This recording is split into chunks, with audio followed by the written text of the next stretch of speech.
Deadly fires near Ruidoso, New Mexico continue to burn uncontained. At last count, one person has died. 1,400 buildings also have burned down. The two fires have scorched more than 24,000 acres. Joining us now is Andra Litton from our sister station at KXAN in El Paso. Andra, thank you so much for being here. I know that this has been really hard for everyone in the area there, really just dealing with all of this. That's correct, Jayla. The area of Ruidoso is really close to El Paso. There's a lot of people that live there, have homes there. We have learned of the death of 60-year-old Pat Pearson. Mr. Pearson was a local musician there in Ruidoso. He played at one of the most popular bars there in town. His family did confirm that he did not make it out of the fire.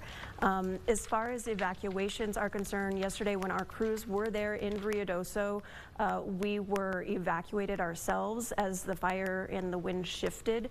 So it's been a touch and go situation for the last 2 days. Andra, really scary, and hopefully you and your crews are staying safe. Something that we're seeing a lot of is wildlife fleeing the area. I've been literally glued to your X feed as you've been tweeting out a lot of updates. It sounds like one of your photographers actually had a run-in with some of this wildlife just trying to run out of the area. Yeah, that's correct. Yesterday morning, our chief photographer was heading up towards the fires around 6 a.m.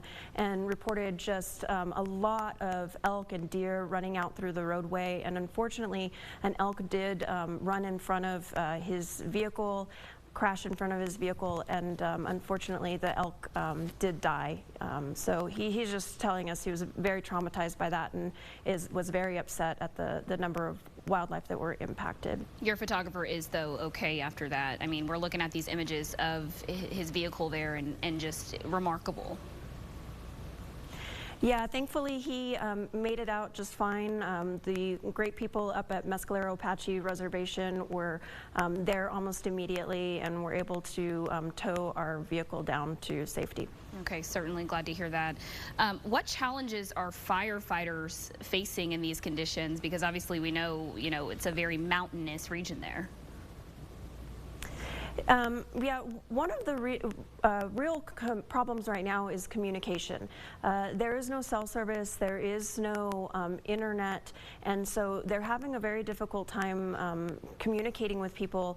And in fact, one of the problems that we're seeing, we've talked with some law enforcement up there, is that simply a lot of the residents do not want to evacuate. And they've had a really difficult time convincing those people to get out of the fire. So family members have continued to look for their loved ones, but they cannot communicate with them if they chose to stay there in their homes. Andra, so incredibly scary. Thank you so much for being our eyes there on the ground. And again, please stay safe, and thank you so much for that update. Thank you, Jayla.